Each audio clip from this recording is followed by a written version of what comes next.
Liftoff will start in T-minus 10 seconds.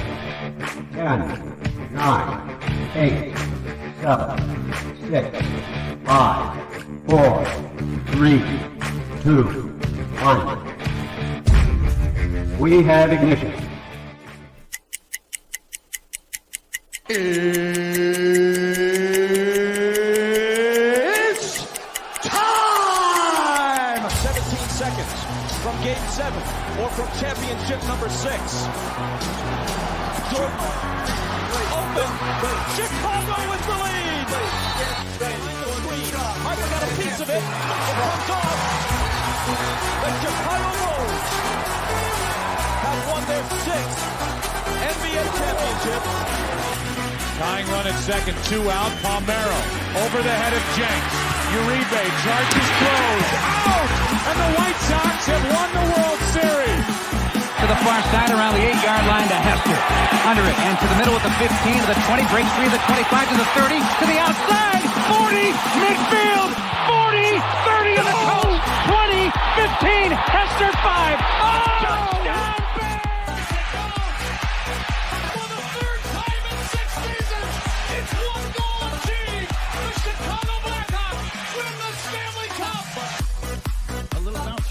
Toward Bryant. He will glove it toward Rizzo. It's in time. And the Chicago Cubs win the World Series.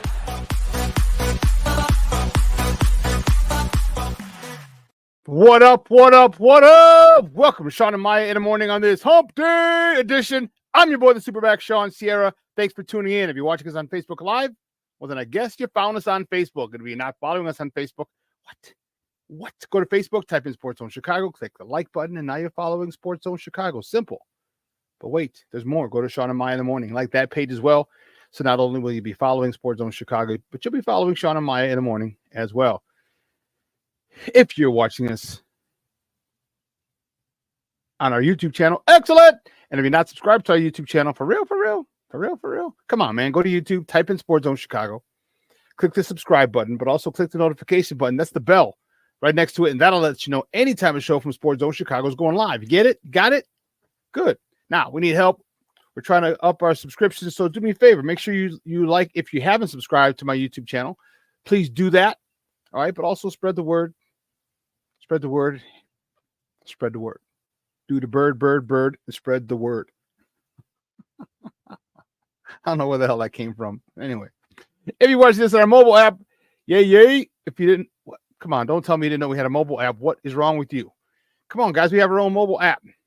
All right? You can take us with you on the go. So wherever you get your apps from, it doesn't matter whether it's iTunes or Google Play or Amazon or Walmart or Kmart or 7-Eleven or Zayre or Zemsky, Macy, Montgomery Ward, Woolworth, Weebolts. Wherever you get your apps from, you go there, you type in Sports Zone Chicago, you download it.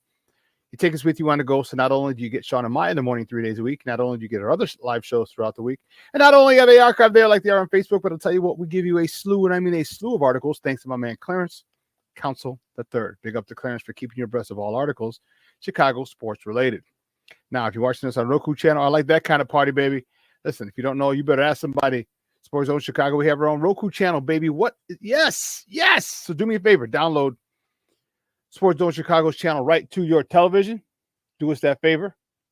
All right, put it right next to HBO, or Netflix, Hulu, HBO Max, Prime, Apple Plus, Showtime.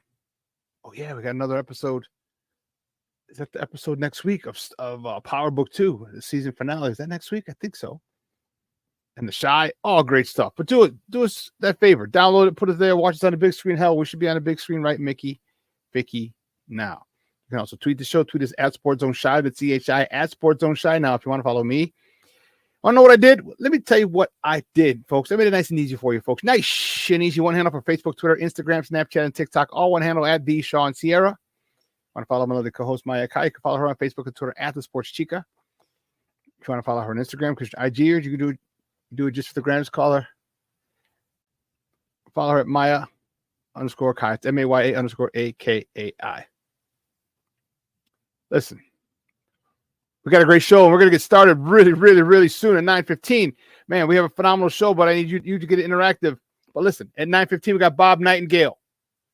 All right, Bob Nightingale from USA Today. He's going to join us We have some baseball. I know baseball is not very good in Chicago, but it's still going on. We got some questions.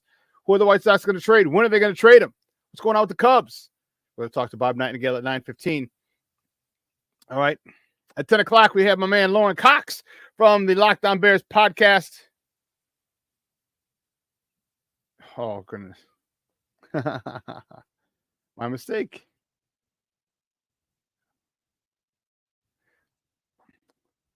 I thought I sent it to you, Bob. My mistake. Yeah. There we go. At 10 o'clock, Lauren Cox from the Locked On Bears podcast is going to join us. Talking Bears. Woo, Charlie. And then at 10:30, wrap up the show with Fred Pfeiffer for the Big Red Bus. We're going to talk Bulls basketball. So we got a full show. It's going to get started in about 5 minutes. But you know what? You know how we do the first segment of every show? Because we got to bump it up a little bit. Bump it up a little bit. First segment of every show is called Top of the Morning. Where'd it go?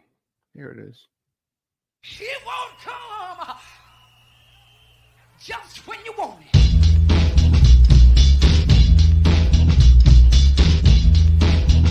Top of the morning to you. Top of the morning to you. Top of the morning to you. You know what? Before we do Top of the Morning, and I know we're getting started early, but let me say what's up to my peoples. All right, and that might take up some of the Top of the Morning. We can do that after Bob gets off. No problem, because we'll have from 9:30 to 10 to do the whole Top of the Morning. But let's see what's up. Yeah, my man Jay Grizz, the first one this morning. Good morning, Papa. Thank you for tuning in. I appreciate it, my man Armando Emeterio Lara Jr. He's in the house. Good morning, baby. That's my dog. Balls, what up? Be Smooth is in the house. That's what I'm talking about. Man, look at all these jokers.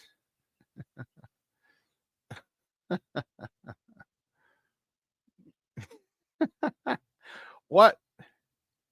Why'd you put this, dude? My man Junior always got my back. I don't brag much, but I can honestly say Shawn was a game changer. Running back, he did everything he could. He could run you over. He could hike you. He could catch, probably and block. Best damn running back ever blocked for. Thanks, bro. I appreciate it. I appreciate it. And that's funny, Jay Grizz. Get off my lawn, Shawn. I am officially at that age. Get off my lawn, damn it. Oh, this is a good cup of tea right there. Get off my lawn, damn it.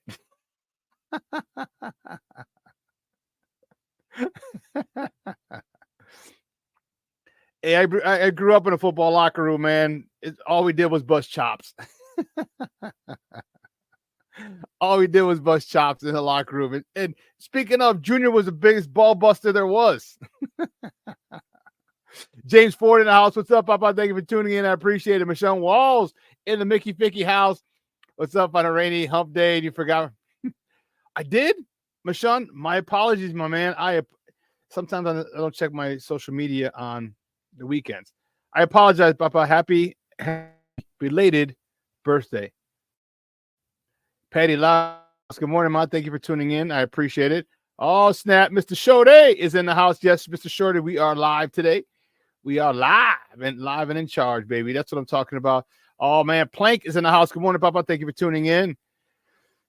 Let's see who else. Who else is in the house? Man, I'll tell you what. I don't know a lot about a lot, but I do know this. More of the usual suspects will chime in as the show goes on. That, my peoples, I can tell you. So you know what we're going to do? I probably shouldn't have played the Top of the Morning open because we're going to wait for Bob. Bob should be hopping on in a second. But we're going to talk a little with Bob Nightingale from USA Today. Excuse me. Because it's my guy, good friend of the program. He's been rocking with us for years. And I appreciate every time he has a moment to come on and talk baseball with us. Oh, goodness. Goodness gracious, great balls of fire. Whew. Man, you know, who else? All Snap DC. Derek Carter's in the house. Good morning, Papa. Thank you for tuning in. I appreciate it. I appreciate it very much. You know what? One of the top of the morning topics that I'm going to talk about after Bob gets on, after we're finished with Bob's interview. Did you see I'm a little annoyed. Steve and I were talking about this before the show. Want to send a big shout out to my guy Steve-O, getting all my clips and everything together for me, my banners, my flyers. Not the banners, but the flyers. I appreciate it. Big shout out, Steve-O. I appreciate it. Thank you. One of the things we're talking about is the tickets for training camp. The tickets for training camp, they came on at 10 o'clock yesterday. All right, they were free. Now, they're free tickets. You just had to go online and register to get them and whatever.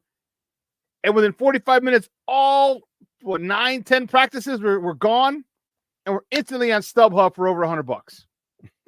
Well, at least the first day. Everyone's going to want to see the first day. Crazy, crazy, crazy. But listen, we got to get this party started right. All right. So my first guest is a good friend of the program, as I mentioned. Man, we have a lot of questions for him because baseball in Chicago is dead. D-E-D. Dead. We got to ask him what's going on with my good guys on the south side.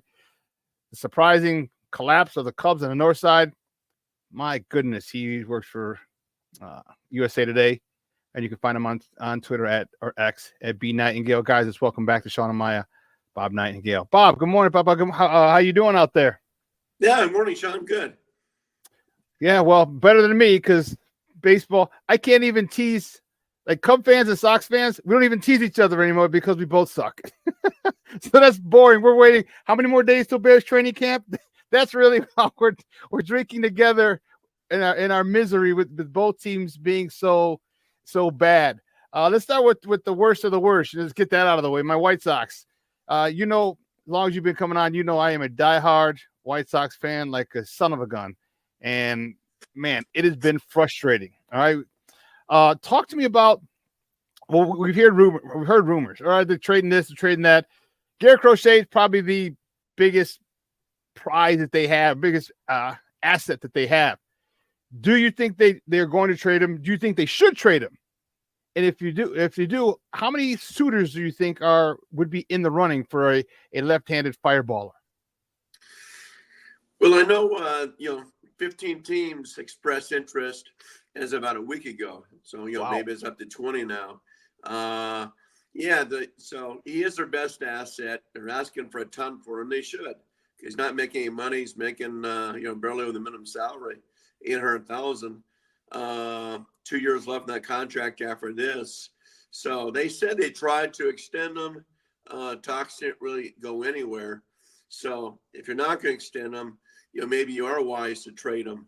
And I'm sure because of his injury history too, they're a little cautious. Like, wait a minute now, is this guy going to stay healthy for next 5 or 6 years? So, but if you do trade him, you better do a whole lot better than you got for the Chris Sale trade, because that thing was a disaster. Makata did nothing. Kopech's been a disaster. So you got to make sure you better hit on, 2 of the guys that you get back in return. Yeah, I would say that Boston won that trade. Yeah, absolutely. Won a World Series out of it. So, yeah, you got to be right in that thing. And he has by far the most value of all the guys they have. I mean, Luis Roberts have a down year. Not going to get much for him. Kopech's been a disaster. Pretty much just unload his contract. You got guys like Tommy Pham and, Paul DeYoung. But Crochet's the guy that, everybody wants, and we'll see. Some GMs aren't absolutely convinced they'll trade him. We'll see. Yeah, well, I hope they don't. And I understand what you can get for him. All right, because of I think the 2 things. One, his salary is peanuts in baseball terms. And you have 2 more years of control of him. And I think that's something that's extremely, extremely attractive to most people, especially a team like the Dodgers. All right, you got a fireball lefty going up against some stud left-handed hitters in the National League. Kind of what you want. But he's one. I really, when it comes down to it, I hope they don't trade him. There are some people I want to see. Like if I do go to a game, because I don't go to many games anymore, I want to see him. Him and Lewis Robert, going at it. But speaking of him, we do have a couple of young arms in the rotation. Talk about those guys. I was kind of impressed with these rookies they have in the rotation, these young arms, and could be they could amount to something in a season or two. Yeah, I mean they traded Dylan Cease, who started off great for the Padres. And it's been just so the last month. He's actually been struggling. So that trade, with the young guy they got back, could work out well for him. That's why they can't be wrong in any of these trades. You just can get fringe guys back for, a Tommy Pham or DeYoung. So with Crochet, I understand your point, Shawn. But the thing is, if you're going to shut him down the second half, and they're all in plan to do so, you're not going to be able to watch him pitch anyway, except out of the bullpen. So it's not like, hey, you come watch him, watch him next year after. And I think that's why teams are a little reluctant to trade for him. Like if we trade for him, can he really help us in September, October? Yeah, well, Drew Thorpe's one of the young guys that we had, one of the young arms in that rotation, and he's looked good. Not putting him in Cooperstown by any stretch, but I'm saying he's looked good for what we've had. Talk about him and some of the younger Cannon and some of these other guys, and they're giving us hope. I mean, a glimmer of hope, but I mean, we've seen this before for the last how many years? Yeah, exactly. Yeah, I mean, Thorpe's the guy they got from San Diego. So yeah, you just never know with these young pitchers. They gave away a good young pitcher too when they made the trade with Arizona, and that's been a semi-disaster. So. You got to start hitting on these guys. The draft's coming up on Sunday. They got to hit the number one, draft pick. Some of those draft picks have been complete disasters, for Madrigal on. It's like when you're drafting that high, you better be right. And they haven't had that impact player, whether it's a batter or. And guys, we're joined by Bob Nightingale from USA Today talking baseball here on Shawn and Maya in the morning on Sports Zone Chicago. What have you heard about my guy? I've had to eat a lot of crow for this. My man, Yoan Moncada. He was one of the best minor league prospect coming out at one point. Really had one season where he finished third, I believe, in batting average. Other than that, has been very underwhelming. What about him and his rehab assignment? When do you see him back, and what do you think they're going to do with him once he is? Well, that's the thing. He's making so much money now, and what are you going to do? I mean, he's been a disaster too. You can have all the time in the world, but you better play, and you better post. And he's not posting. They've had so many injuries, but it's like you look at the Angels with Anthony Rendon and Mike Trout.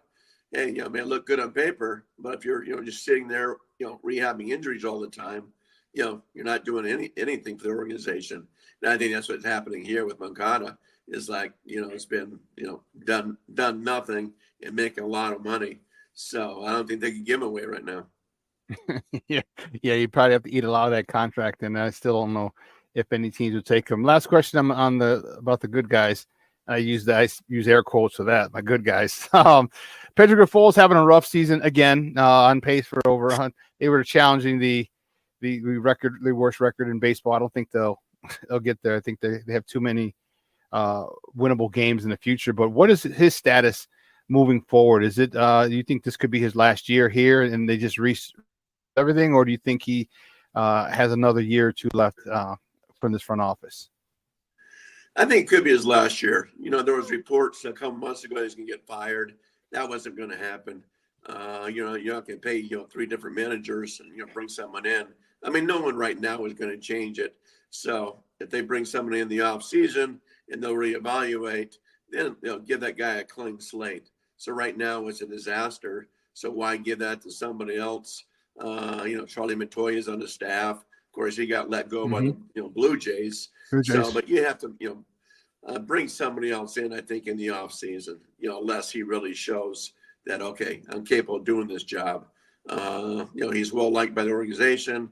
One of the former Kansas State Royals guys. I think there are like 15 of them in the organization. But I would think it'd be better off to go get somebody else in the offseason and let's start fresh. They got to find a way to sell tickets too. Yeah, they do. And hey, if they keep having good promos, giveaways like they had last couple of times. Remember, they only had one sellout, and that was a couple weeks ago with the Mexican Heritage Night where they gave away those jerseys. Only sellout of the year this year. Yeah, that was the best thing they've done all year with that kind of crowd and environment and stuff like that. But yeah, hey, the marketing guy better get a big raise for that one. Yeah, right. Yeah, exactly. Yeah, we start having it every night. Brooks Boyer, you go, boy. Let's go to the north side where the Cubs have been very disappointing this year. They're predicted to contend for the title, and wow, they are nowhere near it. What has gone wrong with them up on the north side? Yeah, I mean the offense has been abysmal for them. These guys haven't stepped up. Spent $8 million for Cody Bellinger. He's just been okay. So now they have no choice but to put these guys in the trade block. Trouble is almost like the White Sox. They don't have many guys you can trade. Cody Bellinger, someone could trade for him, but do you really want to pay $55 million to him the next 2 years? It hasn't been worth it. So they don't have a lot of movable pieces either. They could trade a Jameson Taillon, get a little bit for him, but they don't have those guys to trade. So, yeah, that's been very disappointing there. Particularly the fact that Milwaukee, the team that Craig Counsell left, kind of gave up and traded away their Cy Young winner, everything else. And, here they got about a 10-game lead over the Cubs. And that was the thing is Cub fans figured, all right, we got their manager who was touted as one of the best managers in baseball, and now you're in the basement in the NL Central. Like one of my guys posted in the comments, like he's a Cub fan and I'm a Sox fan, and we definitely can't. We don't even tease each other. It's just that bad here in Chicago. What do you think can be done for anything? Can this season be salvaged? Because can you think they could even make a wild card at this particular point, or is it just a lost season for the Northsiders? I mean, it certainly looks like a lost season. They'd have to turn it around real quick here, not to sell off pieces. So, I mean, the division is a very weak division. As much as people talk about the AL Central, Central has two very good teams in Cleveland, Minnesota. NL Central doesn't have that team. Cincinnati hasn't stepped up. Pittsburgh's probably a year away. Milwaukee's solid but not great. They won't have about one starting pitcher. So it's possible they can still hang around and make a run with the wild card. I mean, everybody in the National League is alive except for two, Rockies and Marlins. So we'll see. But, they've had this long a time and nothing's happened. What's going to change in 2 weeks? You mean the Marlins that just took 2 out of 3 to walk off from Jake Bergman, former White Sox? Yeah, those Marlins. Yeah. Those guys. It's been rough. I saw someone tweet the other day, and it's kind of going around in Chicago circles. Is this the worst year in Chicago history for sports? Yeah. Throwing the Blackhawks and Bulls and Bears. It very well could be. But, we got to keep the faith and hope things turn around. As we're going to talk a little Caleb Williams in about an hour or so. So hopefully he can spark a new direction for the football team. Bob, great stuff as always, my man. I appreciate you every time you're able to come on. Do me a favor, let everyone know where they can find you and your work online. Yeah, just online at usatoday.com or I usually put it on Twitter at B Nightingale. Great stuff, buddy. I appreciate it. We'll talk soon. Thank you. All right, take care, Shawn. All righty. Guys, that's Bob Nightingale from USA Today talking baseball. Man, it is tough for us Cubs and Sox fans. It's tough. It's tough. And I don't even know what to say. Junior, you said it, like we don't even mess with each other anymore. We don't even mess with each other anymore. It's just like I said, when do they report to camp? When did the Bears report to camp? Here. We sure don't tease each other. We definitely don't. So listen, what we're gonna do, we're gonna take a quick break. All right, out of the break, we'll our top of the morning topics. So we're gonna play the intro again, but that's okay. It's fine. So don't go anywhere, folks. Keep it locked right here. Shawn and Maya in the morning on Sports Zone Chicago.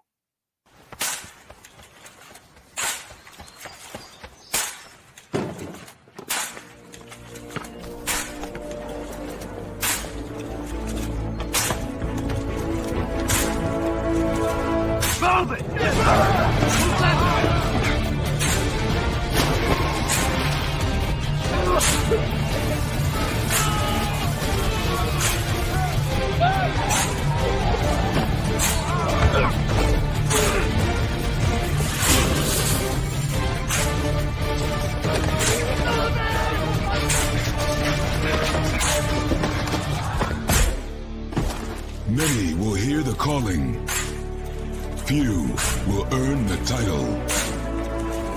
United States Marine. The few, the proud, the Marines. Hey, it's your boy, the SuperBack, Shawn Sierra, and be sure to follow Sports Zone Chicago on all social media platforms on Facebook, Instagram, and our Roku channel. You can find us at Sports Zone Chicago, and on Twitter, we are at Sports Zone Shy. Also, be sure to download our mobile app so you can take Sports Zone Chicago with you on the go.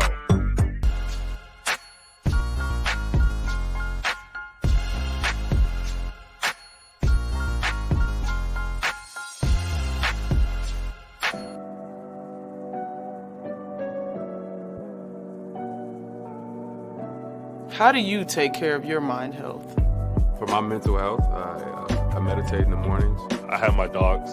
They're the best. I just find ways that help me just relax. Finding things that make me happy, like being close to my family. I meditate a lot and read books. I have hobbies outside of the game. I'm able to switch off. I'm able to turn my brain off from the game of basketball. Your mind health matters. Your mind health matters.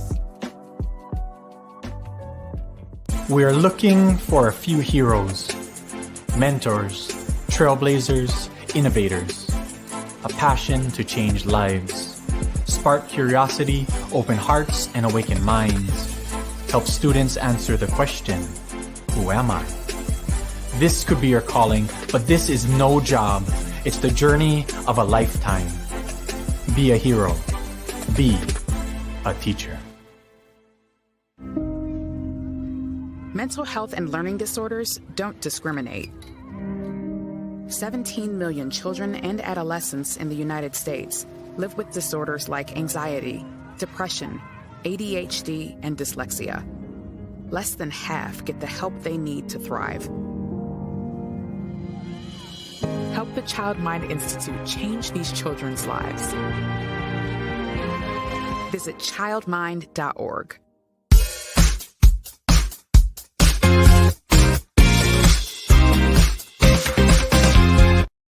Now it'll be Michael Bush. That is hammered right field. That's on its way, and you can't forget it. Michael Bush, a first pitch homer, and just like that, the Cubs lead 1-0. Almost half his home runs have come on either the first or second pitch. Yeah, that's why we nicknamed them Ambush. But when you're playing it up with one swing, Anthony, ground ball left side, diving stop by the third baseman Mastroboni. The second for one, on to first, two. A double. Ryan O'Hearn will bat with 2 outs now, and the base is empty. A drive into left center on the run. Hap diving catch by Ian. Pitch to Hap. High fly ball, right field. That one well struck. That's on its way. Gone! On to Utah Street. Ian Hap stays hot. 3-run homer, and it is 7-2. The RBI barrage continues for Ian, and the Cubs, with a little breathing room now, open up a 7-2 lead. Welcome back to Shawn and Maya in the morning on Sports Zone Chicago. Those clips courtesy of the Marquee Network. That was the Cubs. The Cubs yesterday with a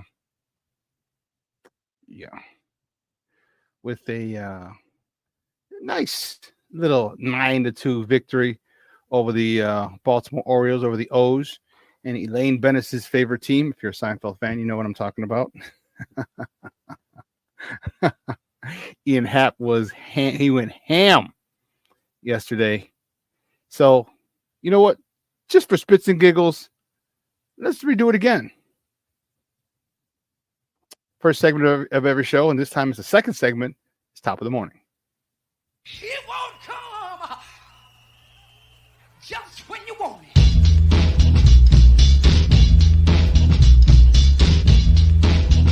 Top of the morning to you. Top of the morning to you. Top of the morning to you. There we go. There we go now. First top of the morning topic, man. You just saw it coming out of the break. Cubs with a nice little victory yesterday. Beat the Orioles 9-2. Jameson Taillon, he got the W. He's 6-4. He went 6 innings, 4 hits, 2 earned runs, a walk, 7 punch outs. Michael Bush, It was 4 for 6, hit his 12th homer of the season, driving in his 33rd RBI on the campaign. Ian Happ, you saw that, put that on, was it, you say Colorado Street? What street? I forgot what street they said. Anyway, he hit his 14th homer onto that street. 3 RBIs on the day, 53rd, 54th, and 55th RBIs of the season. I think they give him a plaque. I think there's only been like 100, I forgot how many people who've hit it onto that street, out of the ballpark, onto that street, and you get like a plaque or something, they were saying. That'd be pretty dope. Mr. Outcast Seiya Suzuki himself was 2 for 5 with a double, his 12th, driving in his 37th and 38th run of the season. Well, the Cubs, they take on the Orioles again today. Shota Imanaga, the All-Star. He's on a bump today for the Northsiders. He's 7-2 with a 3.16 ERA, going up against Corbin Burns, who's on the bump for the O's. He's 9-3 with a 2.32 ERA. First pitch today is at 5:35 Central. You can catch that game on a Marquee Network or listen to it on their flagship 670 AM.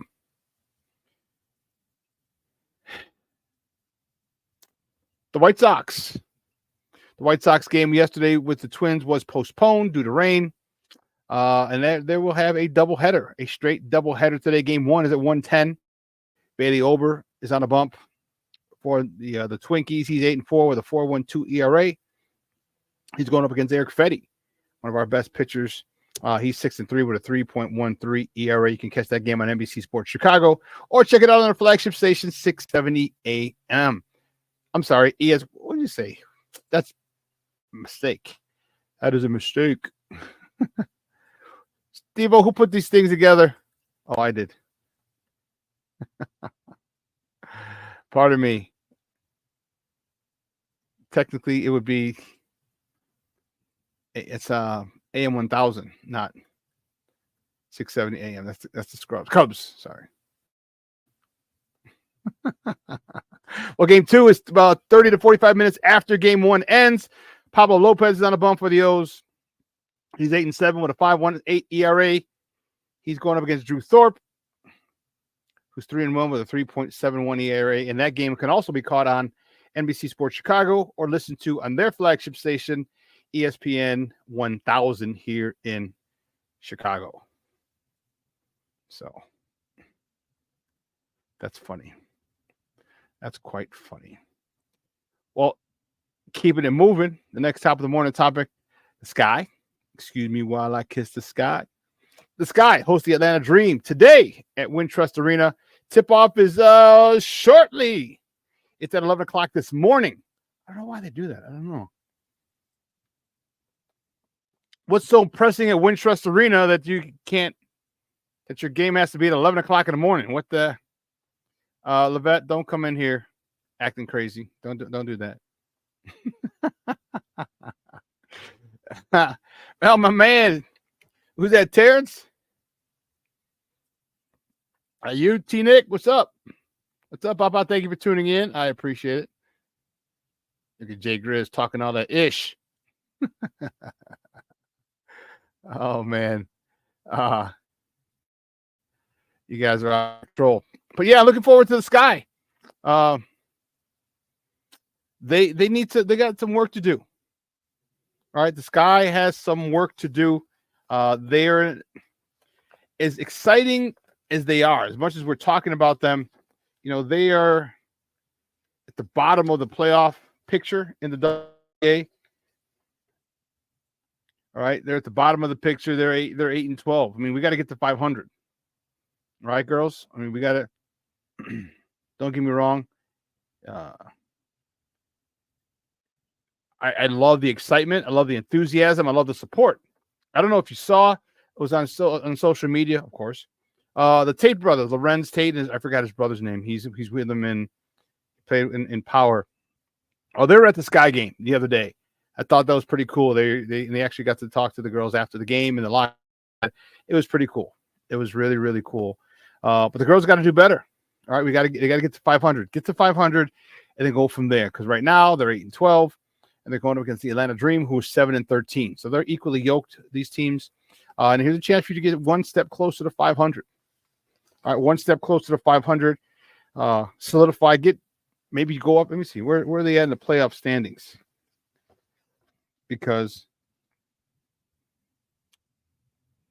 see 8-12. Yeah, so they're going to have to. One of the things I would like, I like them to get up a little higher at seed. Well, it does a lot of different things, and most importantly, it builds confidence. Okay, because right now you're at the bottom of the playoff seed. You're the 7th or 8th.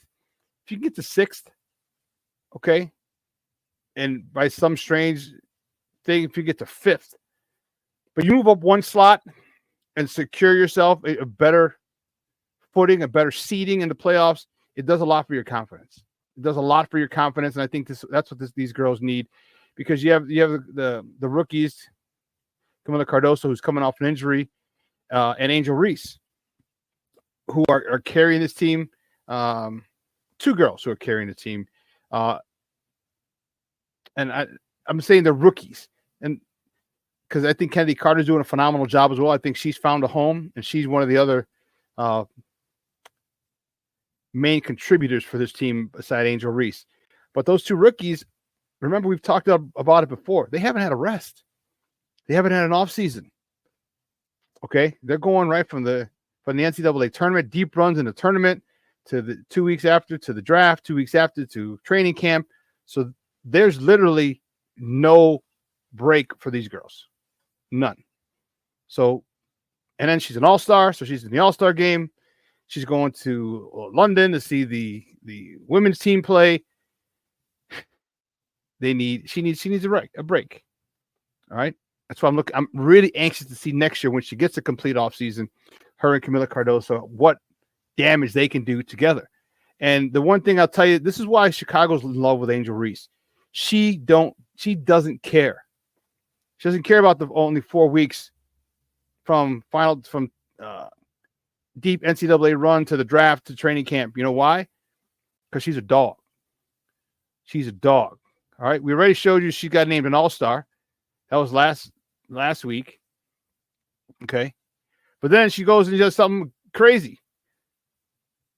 She goes and she set the WNBA record of 13 consecutive double-doubles. She can make it 14 with a double-double tonight against the Atlanta Dream. That record was held by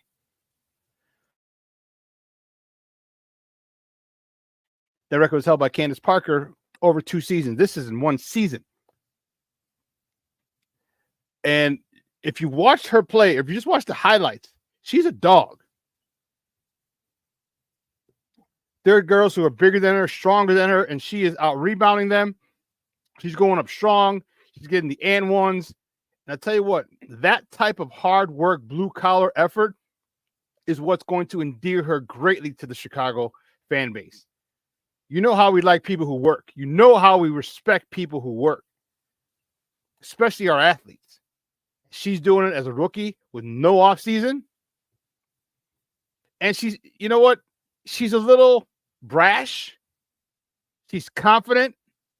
She's unapologetically herself. And I love it. And because she set the WNBA record of 13 consecutive double-doubles, guess what? Yesterday, she was named the Eastern Conference Player of the Week. That is dope. She averaged 18.6 points per game, 14 rebounds, and 1.2 assists per game. Telling you, this girl is beast. She is a beast, and I love it. I want to see her. I want to see her do nothing but succeed to the highest level. Succeed to the highest level. She embodies this new age athlete. Okay, with the new NIL athlete. Okay, she's part owner of a football club, a soccer team. Okay, she's had plenty of NIL money coming into the WNBA. She made more last year at Louisiana State than she's making this year in her contract with the Sky. She made more NIL money last year. So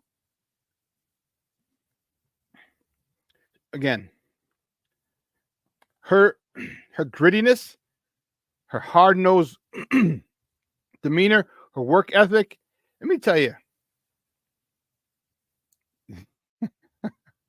Hey, Chris, Angel Reese gives me Dennis Rodman vibe, except Reese ain't no drag queen. No, she's not. No, she's not. But you're right. I likened her to Dennis Rodman as well, because she goes down and she's down and dirty. She does the dirty work. She's getting rebounds, putting them up and ones. I mean, her energy is contagious. Cornelia Squalls, yes. Kennedy Carter is a beast. She is definitely a beast. As I said, I think she found a home here in Chicago. The one thing, let me tell you why this works. Let me tell you why this works. Coaching. All right, you hear me say this all the time. Coaching matters. Okay? Let's look at the coaches in this scenario.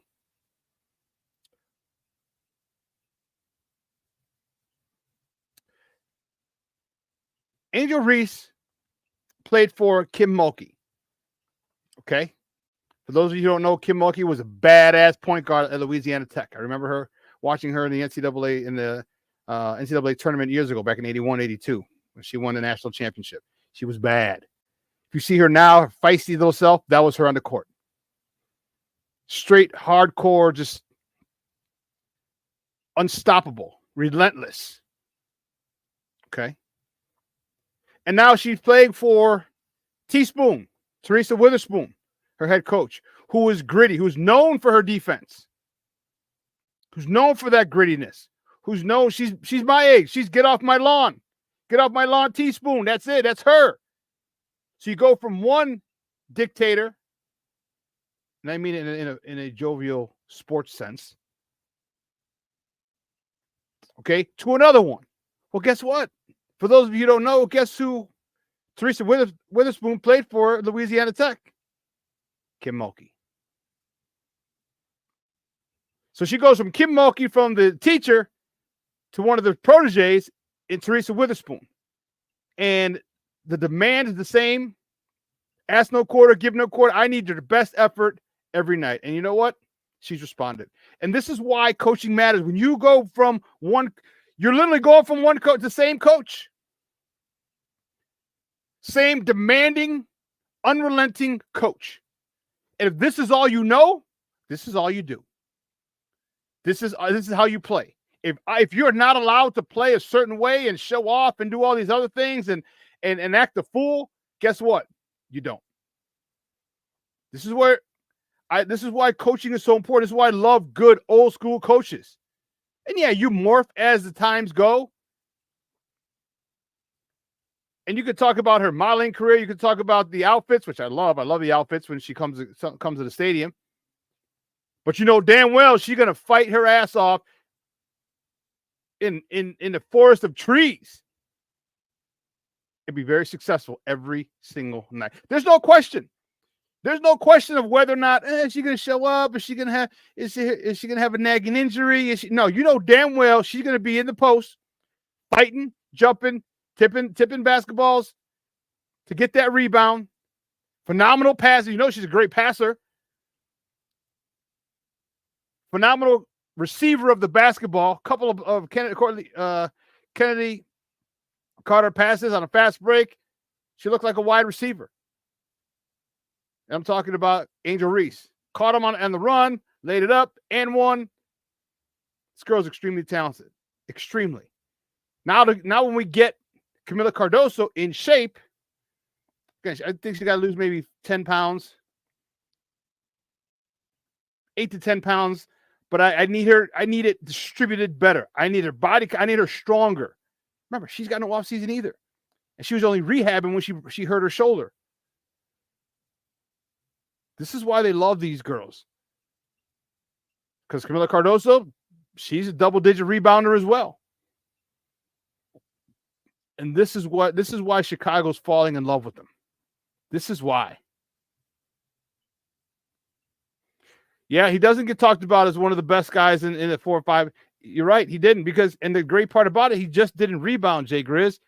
He was a pain in the ass. He got in your head. He got in the head of his opponents that ruined their game, that altered their game. I love it. I love it. I love it. I love it.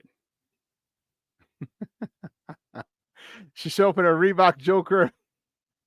Allen Iverson questions sneakers every night. And you know what? I guarantee you, mark my words, I have not heard anything. They're going to make a shoe for her. Hey, Shaq is a president, and Allen Iverson is, I don't know if he's vice president, but he's up there in Reebok. They're going to make a shoe for this girl, and they better. You want money? More money, more money, more money? I can guarantee you. I can't do that. I have a strong feeling they're already in contract talks now. Hell, you saw she's in contract talks with Reese's Peanut Butter Cups, with the Reese's Candy Bar, candy company, for Reese's Pieces. They need to come up with a shoe, because you know what? That shoe will sell. That shoe will sell. You know how many young girls, little girls, grammar school, high school girls are going to want an Angel Reese shoe? Come on, man. Come on, man. Now you're getting Reebok back in the basketball game. Now, it might be not on the men's side, but if you now you might start to see Reebok becoming the official sponsor of some schools. But you'll see a lot of girls in high school wearing them. You'll see a lot of girls in grammar school wearing her shoes. Get her shoe made.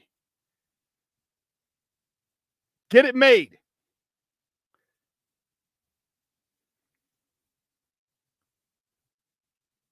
Paul, who's Paul? Paul's the coach. I don't get that. But get that shoe made. And once she signed with Reebok, that shoe should, one of the things that, one of the pitches, and maybe they have it. Maybe they just want to wait to see how well she's doing. What they should do, and here's where you got to pay me. You got to pay me, Mother Hubbards. What they should do is like they did with the Jordans. Remember, all the new Jordans came out during the All-Star break. Michael would wear them during the dunk contest, All-Star Saturday, then during the games. They should release her shoe. She's an All-Star. They should release her new shoe during the WNBA All-Star game. I'm not saying. I'm just saying. I'm not saying. I'm just saying. Anyway, I got off track because I love what they're doing over there with the sky. Here we go. The Bears report to minicamp. And I'll tell you what, I am fired up about it. There's one thing that we're going to talk to Lauren Cox with at the top of the hour. Caleb Williams and Roma Dunze remained unsigned. That's a little bothersome to me. Your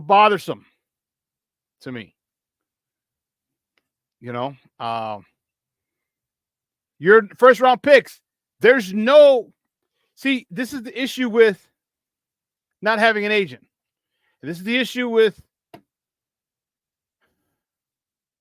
it's an issue because the only thing you can't argue over years. Okay. It's 4 years with a team option, a club option for a fifth year option if you're a first round pick.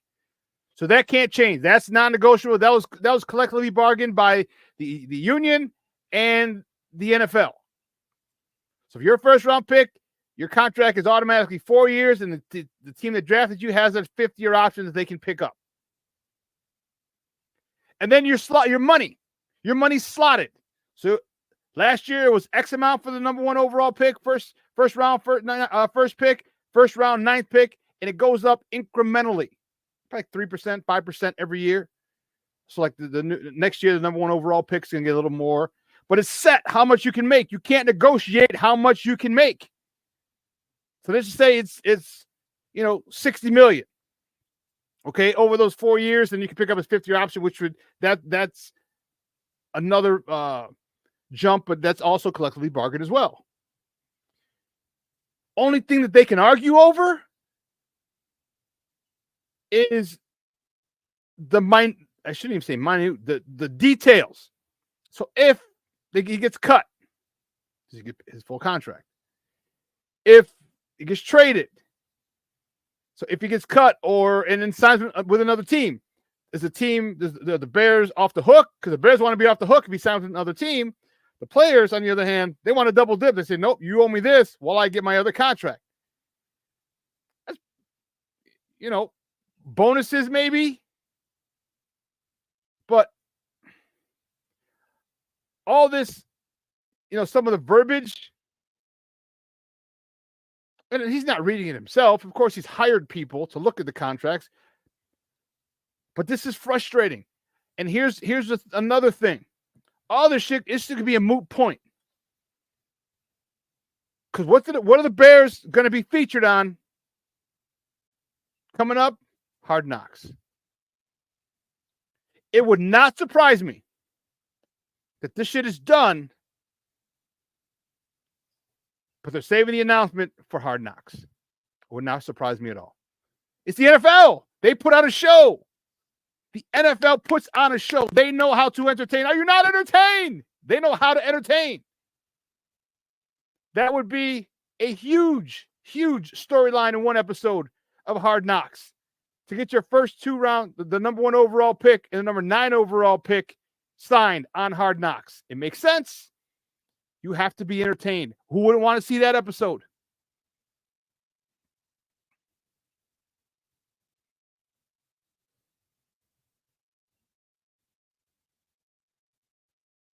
They have 6 days to sign.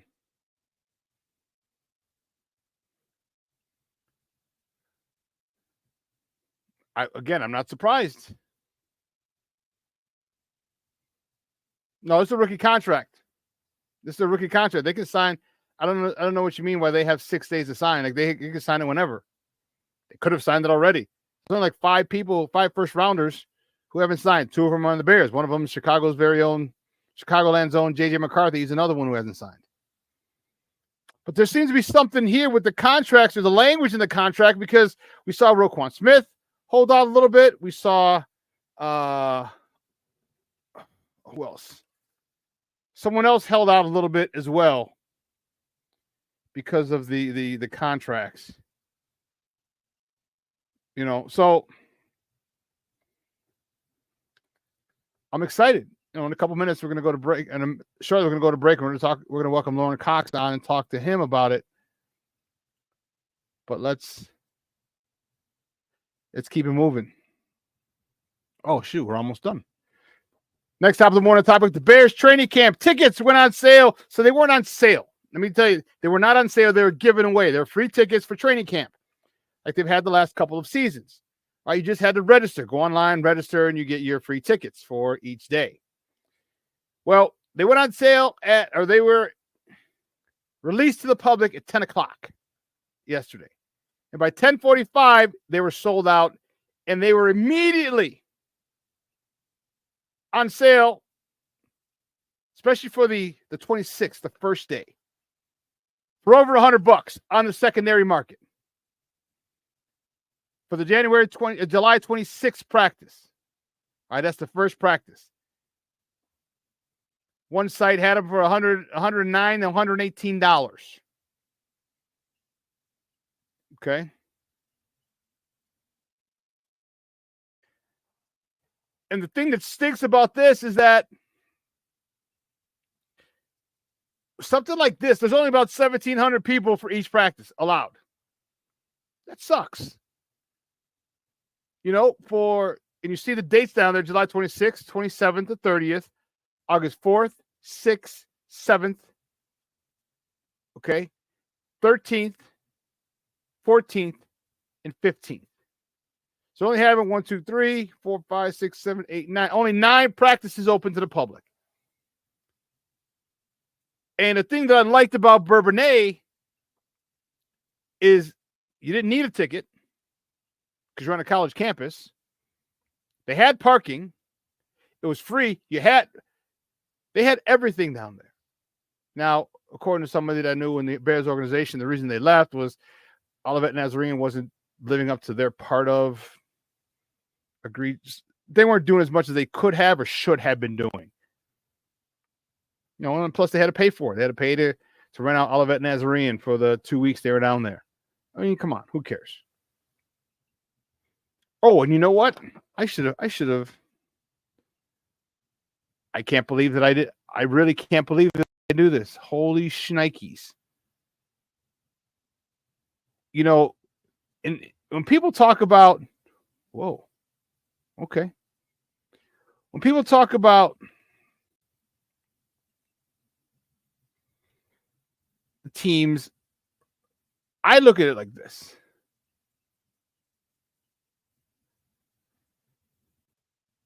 You know, everybody's like, here's the thing. They're like, oh, the Bears need to do this. The Bears need to do that. So since when have we become so worried about billionaires? When? Because let me show you something. Let me show you something.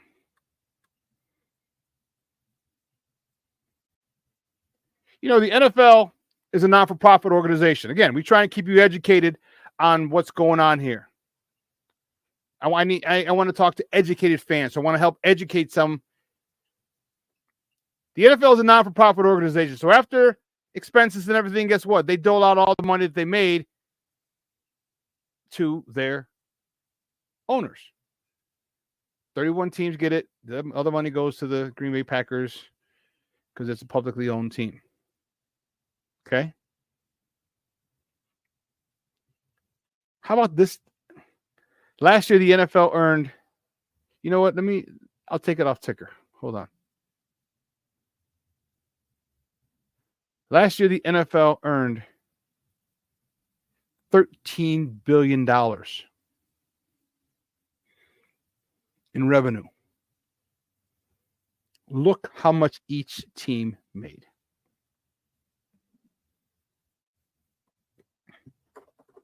$31 owners. And the value of the stock going to the shareholders for the Green Bay Fudge Packers. Sorry. $400 million. Not a bad gig if you can get it. Not a bad gig at all. Yes. So when you say, well, the Bears should own their own stadium, why do you care? I like them on the lakefront. I don't give a rat's ass if they move to Arlington Heights. I understand why they should, but I don't care. I want them on the lakefront. I want that stadium on the lakefront. To add to the skyline, add to, look at that. Right by the columns of the old Soldier Field. Come on, man. I'm not worried about parking. I'm not worried about tailgating. I want it there, damn it. I don't care if they own their damn stadium. I don't care.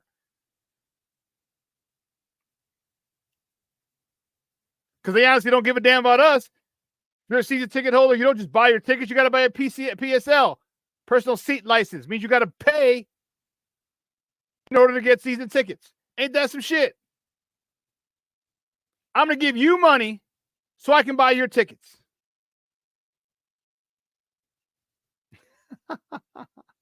Ain't that some shit?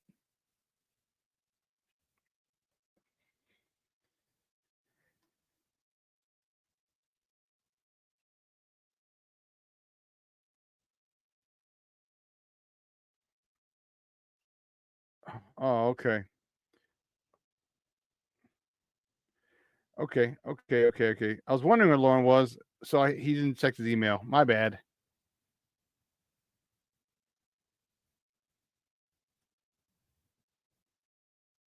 Here he is. All right, we're going to take a real quick break, and on the other side, we're going to welcome my man Lauren Cox for the Lockdown Bears podcast. Stop defending and jumping to the side of these owners. All right, stop it. I don't give a damn about you. I said, I want that thing on the damn lakefront. Otherwise, stay where it's, keep it there. I'm not worried about them making money off of WrestleMania. I don't give a damn. I still want my Bears on the lakefront. Period. End of story. We'll talk about that more.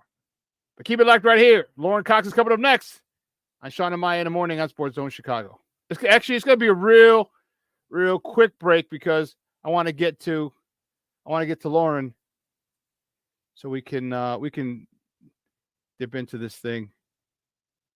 Keep it locked right here.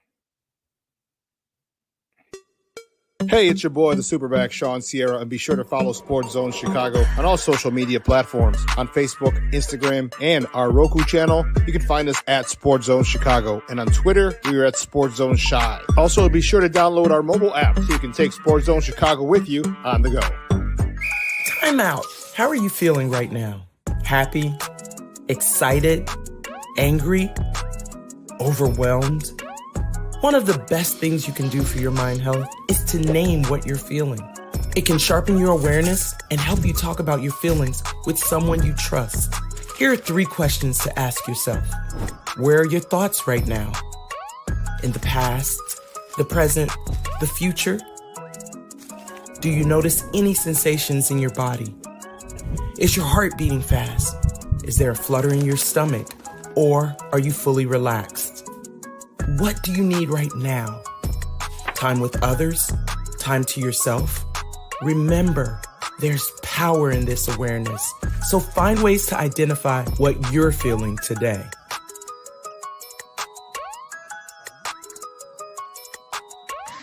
Hi, guys.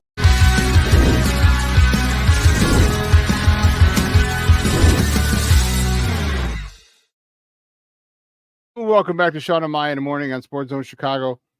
My next guest, I'm fired up to talk to this guy. Man, you could smell that freshly cut grass. If you ever played football, you smell it. You smell that smell of freshly cut grass, and it doesn't matter what time of year it is. It could be spring, it could be summer, it doesn't matter. You smell that grass, you're like, oh, that's football. That's football. That's football. I love it. But my next guest is a good friend of the program. He's been rocking with us for years. He is the host of the Locked On Bears podcast. You can find him on Twitter at CoxSports1, like Fox Sports 1, but with a C. Guys, just welcome back to Shawn and Maya, our guy Lauren Cox. Lauren, what's up, Papa? There you go. What's up, Papa? How are you? I'm doing well. Thanks for having me. And you're right. You can almost smell the Soldier Field Bermuda grass in the air, like it's coming. Man, I'm telling you, it's a beautiful, it's a sign that it's a bittersweet thing, because at that point, summer's coming to an end.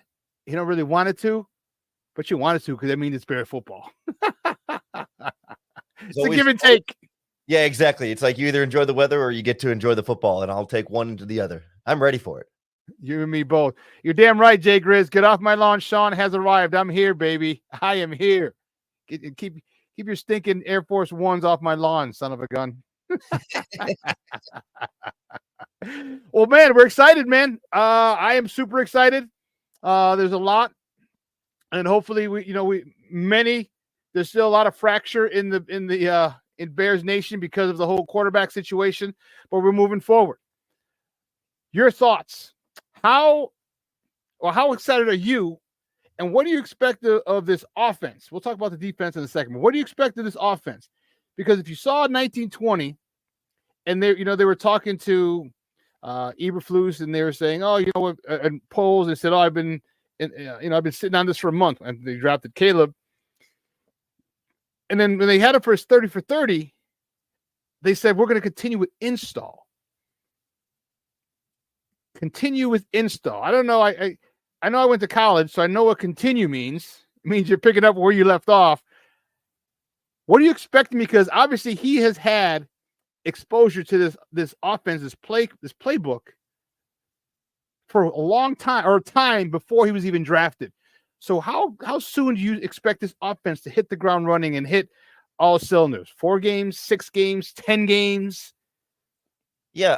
I think it's going to take at least a good 4, right? I mean, I think even last year, under with some continuity with the coaching staff and stuff, it still took this offense a little while to kind of get to where they wanted to go. And you add in, like, not only the rookie quarterback trying to learn a new offense, but like everybody's trying to learn a brand new offense to them, with a new offensive coaching staff that's still trying to learn each other. I mean, brand new running back, new wide receivers, a new center in the middle is also really important for that offensive line to kind of learn how they're going to handle protections under Shane Waldron's offense. Like if it was just rookie quarterback coming into established offense already with players that have been here with this coaching staff, like that's one thing to be able to mitigate. But like when it's a bunch of brand new players with a brand new coaching staff and everybody at time, like that's going to take a little bit more time just for like the fine tuning of everybody on the same page. Like even like the Texans offense last season, the kind of thing we're going to be comparing to all year, I think with CJ Stroud, like, yeah, they had some hot flashes right away, but I think it took a little while for that team to really sort of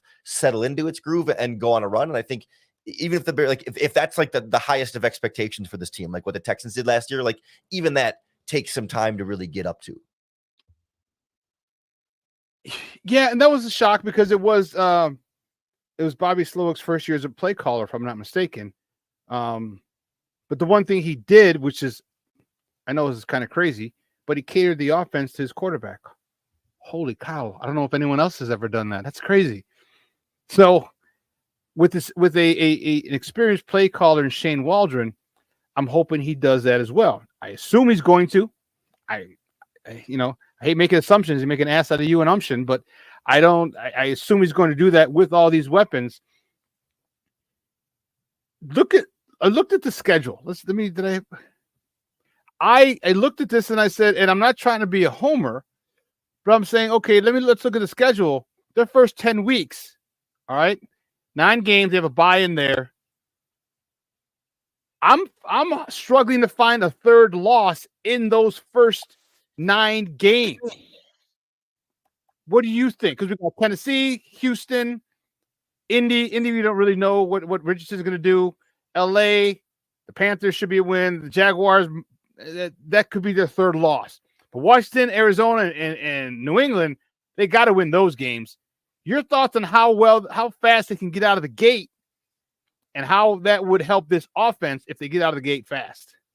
Yeah, it's certainly a schedule that aligns itself for that, right? It gets tougher in the second half of the schedule, but by that point, you'll have had some of these games to kind of build up and be something closer to the best version that you could be of yourself and make the mistakes against the teams that maybe you can afford to make a few more mistakes against. They won't exploit you. They won't exploit us. Yeah.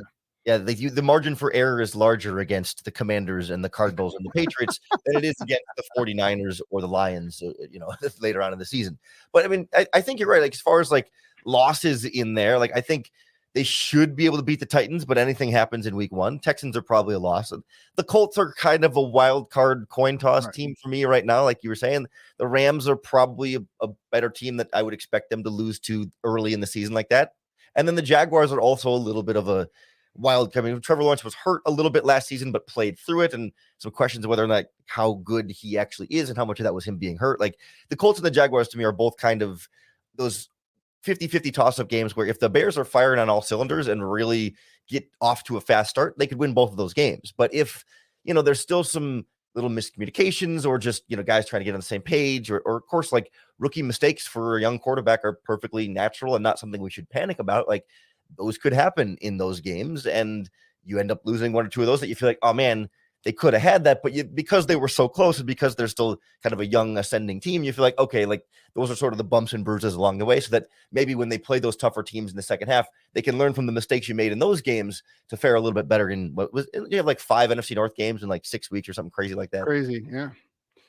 I'll pull it back up again. Yeah. Let me see. Yeah. But when you say having issues though, or bumps, like that can't happen on the defensive side of the ball. Shit, we're going into year 3 of the same system. The guy, this is his defense and Eberflus. Like we better not have any bumps along the road with the defense, right? Well, the defensive line is kind of the one area where you still look at this roster and go, are they going to be able to generate a consistent enough pass rush? Like I think we all have extreme confidence in the back 7 of this defense. Linebackers, cornerbacks, and safeties are all studs across the board. Like you've got young players who are developing, you got veteran presence and leadership in there. Like you've got everything you need in that back 7, but the defensive line, it's Montez Sweat and then some potential that you're excited about. But until we see Gervon Dexter take that step forward, until we see DeMarcus Walker get back to some of the production we had seen him produce in Tennessee a couple of seasons ago, like, or until they sign somebody like Yannick Ngakoue to fill out that defensive line, like I still am going to have some questions about how consistently they pressure the opposing quarterbacks. And if you let Trevor Lawrence or Anthony Richardson sit back there in the pocket all day and have time to wait for these plays to develop. Like your secondary can only do so much and can only cover so much, and you can blitz too. And I mean, that's the strategy of the game for Eberflus. But we saw this defense start a little bit slow last season as well. And you hope that they can pick up from where they finished this past year, but maybe there's some adjusting to do there with a new defensive coordinator and Eric Washington adding his spin and his flavor to this defense. Yeah, but we know Eberflus is the one going to be calling the plays. I think Washington's going to be prepping, but it's still Eberflus's thing. And also, let's not forget, last year they started off slow, but they didn't have a guy named Montez. What was his last name? Montez something or other. They picked him up, and in the last 6 weeks of the season, they're the best defense in the NFL. And then you swap out an aging All-Pro at free safety to put in a younger All-Pro at free safety. Like I don't think. Then that's why I say I find it difficult to find 3 losses in those first 10 games, because that's where the defense needs to step up. All right, you're not Montez Sweat isn't learning a new system. I mean, first of all, he's going after the quarterback regardless, but he's comfortable. He's got a house here. He's got a place. You know what I mean? Like all the personal stuff that you got to figure out when you move in the middle of a season, all that's calm now. Andrew Billings got his money. All right, so that's why I'm saying I'm finding it very difficult to find 3 losses, because this defense should carry this team for the first 5 weeks. And at that point, man, that offense has got to be, with the early exposure to this offense, with all the weapons, the insulation, and the most important acquisition this offseason, which was Shane Waldron.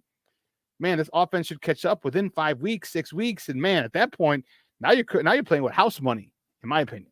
And it's important to remember too, last season, this defense started injured. You know what I mean? Like it was after a game or two. Is that when Jalen Johnson went out, or when Kyler Gordon went out? Like Jackson missed some time in that first stretch of the season. Like they were trying to still piece together like a healthy secondary behind it. Whoa.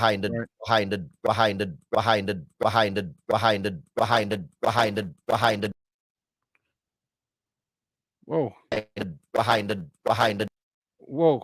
I don't know. Whoa. That was a remix version. Yeah, he's gonna log out.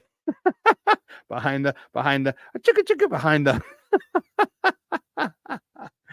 We'll get him back on.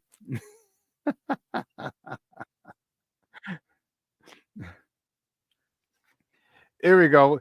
That was hilarious. I don't know if you heard it, but it was a remix version. Because you said they had the secondary behind the. That was awesome. Somebody put, that was cool. Hold on one second. But it's all right. There we go.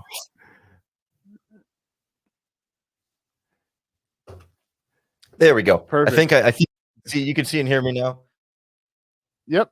We're good. There we go. All right. Yeah. Sorry about that. I don't know exactly what happened, but we're back. Yeah. So you were saying they had injuries in the secondary, injuries on the defense. They didn't have that Montez something or other dude at that particular point. You still had the defensive coordinator at that point, their initial defensive coordinator. There was a lot of craziness going on. A lot of craziness. And now everything's settled, and there's no craziness going on. This defense has to, in my opinion, step up. I think they will. And can they do it? Can they do it if Gervon doesn't take the big step that we're all anticipating? And if DeMarcus Walker doesn't take another step as well? Yeah, I think that's going to be really critical to have, a new defensive coordinator with a defensive line coaching background to go with your defensive line coach who's already had some good experience developing defensive linemen with the Raiders in Las Vegas, and to be able to sort of squeeze the most out of that position. It feels like that's what that's what Ryan Poles has kind of been counting on. They every offseason we hear them rave about their coaching staff being full of teachers and player development and all that stuff. And it's time for that to come to fruition more, right? Like Ryan Poles has been able to the last couple off seasons say, okay, we don't have a ton of time for player development. Let's go get Montez Sweat. Let's go get Keenan Allen. Let's get some veteran pieces in here to really kind of be those cornerstones. But now all those draft picks I've been investing at those key positions, those players now in year 2 or year 3 or year 4, need to continue to get better. Like somebody like Dominic Robinson doesn't need to be the starter by any means, but this is year 3 of a Ryan Poles draft pick that was a raw player with potential that they needed to coach up for a couple seasons. Let's see these young players start to get up to the higher level of play that the Bears expected when they drafted him. And same thing with Braxton Jones on the offensive line. They've been we've been patient with these guys through the process because, of course, young players take time to get better. And coach, you can't just fix them in one season and develop into this perfect player with 1 year of coaching. But once we get to 2 or 3 years of coaching and now the team around them is better and ready, there's not a lot of excuses at that point. Like, there's always excuses of like, well, okay, like they didn't have much talent around this player, so it's harder to see his development when he's trying to make up for mistakes of other players. But like, as the team gets better, there becomes a lot fewer excuses for younger players to not take those steps forward because they're being put in such a ideal situation for their growth and development. Yeah, and I agree. And you mentioned one guy that I think is going to have a huge impact. I think he might be the second biggest acquisition player or coach, and that's Eric Washington. I think his work with Oliver up in Buffalo just shows his attention to detail and his ability to extract the best out of his players. And that's why I'm excited for Gervon Dexter. That's why I'm excited for a DeMarcus Walker. But that's why I'm more excited for an Austin Booker, because he's a rookie. Dexter's is a sophomore season here, him and Pickens as well. I mean, not forget him. To have such a good coach at an early stage of your NFL career can set you on the path to greatness. When you have a shitty coach, all right, to start your whatever level that your next level that you ascend to, then you get a good coach. Like, you're gonna have to unlearn a lot of the crap that you learned from that dude, and that takes time. But when you get a guy like Washington, and that's why I'm so high on this defensive line, and Gervon Dexter and Pickens and Walker and Booker, and that's why I don't think they're going to make a huge splash to the DN. They might get Ngakoue, but still not a huge splash in the DN market. I think Washington is that key figure. And you see on the screen, coaching matters. When you get a guy like that, to get a Booker who they love, remember they jumped back into the draft to get that dude, and I think that he's gonna bring the best out of them. And I think they make the playoffs this year, and I think next year they become serious contenders for the NFC title game. But talk about Washington and Booker and Walker on that end, all right? Because we know what we're going to get from Sweat. Imagine what Sweat's going to get when he's coached by Washington. You know what I mean? Him and Billings, who are monsters. But talk to me about that right end spot with DeMarcus Walker and Booker, and their fortunate situation to be coached by Eric Washington. Yeah, I think I look back at Washington's time in Buffalo, and I think about the variety of pass rushing styles he's coached in terms of like the players involved. Like, you have sort of the long, lanky, explosive Leonard Floyd type on one side, but then you can obviously have a pretty much well-rounded future Hall of Famer in Von Miller that he's been able to coach, who wins in a lot of different ways. And then he's not bad. Physicality in rushers like AJ Epineza and Gregory Rousseau, who's like maybe not as much of a pure speed threat, but has to win with different styles of technique, right? Different skill sets that he's been able to coach up and get consistent production from on the edge. And of course, on the interior as well, whether it's the big nose tackles or, some of the smaller, more athletic defensive tackles. Like, we've seen him coach quality defensive linemen of essentially not every kind, but of across the spectrum of different types of defensive linemen, so that he can come into Chicago and, you're going to have to coach Austin Booker a bit differently than DeMarcus Walker, right? I mean, Walker is humongous, big, strong, plays a lot of defensive tackle as well. Booker's, a little bit lighter and more of a speed edge kind of guy. And to be able to have that background and say, okay, like, I can coach Booker, not exactly like Leonard Floyd, but, coach him more in that style. And then I can coach DeMarcus Walker in more of a big defensive end, versatile type style. And same with the Gervon Dexter at defense, like a big 3 technique defensive tackle like Ed Oliver, who can, be that more physical interior defensive lineman. Like, he's got all of these like specific examples of successful players that he's been able to coach up in the past that he can apply to the players that the Bears have here. And I hope that they're able to take good advantage of a lot of that versatility that they have with DeMarcus Walker, to give some, to keep the defensive tackles fresh. These big guys are not able to go for a full 60 snaps a game. So you got to play Walker in there sometimes to get Dexter off the field and get Pickens on the field sometimes. And then have that third or fourth edge rusher like Austin Booker or Dominic Robinson come off the bench. And, they don't need to be the most refined run stoppers if they're coming in on 3rd and 12. They can just focus a lot of their effort on rushing the passer and making an impact where they can, instead of having to be everything for this defense the way that like Montez Sweat is. I liken Booker to a one-trick pony now, because I think he'll be, as he gets stronger. He actually has put on some weight since the end of the season. But for me, I was like, he's a 3rd down dude. All right, this year, for the most part, maybe a couple times you get a whole series. Okay, cool.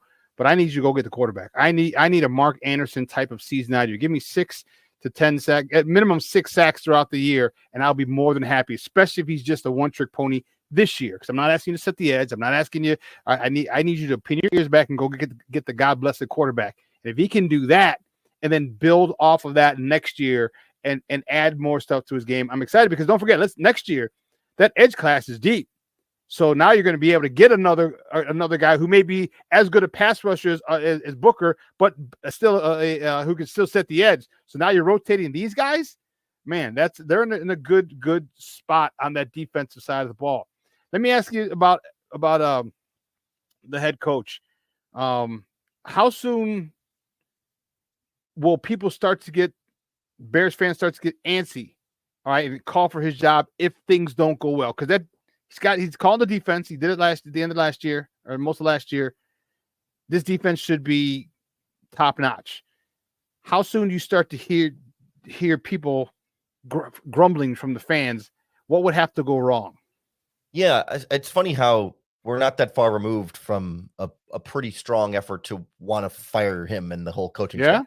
Yeah. Everything changes when Caleb Williams comes in and Matt Eberflus grows a beard, but like at the end of last season, there were some real questions about whether he would be sticking around or not. And now I think the confidence in Matt Eberflus has gone up despite not having games been played since then. But regardless, like I think given that Caleb's here and that there's the expectations for the defense, like there is going to be I think he gained some leash this offseason a little bit. You know, this was not, I think there's a very clear feeling of still willing to be patient given all the changes and all the moving parts. Like they could, if they had a surprise loss to the Titans in week 1 and then they lose to the Texans in week 2 and start 0-2, like people are going to be upset, but I don't know that we're going to be instantly calling for the Matt Eberflus firing just yet. But then, you know, if they were to lose to the Colts to start 0-3, okay, you know, it's like back-to-back seasons starting with really, really rough starts and feel like, oh, but you have all these weapons and all these defensive players. Like that's when things start to get a little bit tricky there. But he could certainly, it's the kind of thing where the Bears are not going to,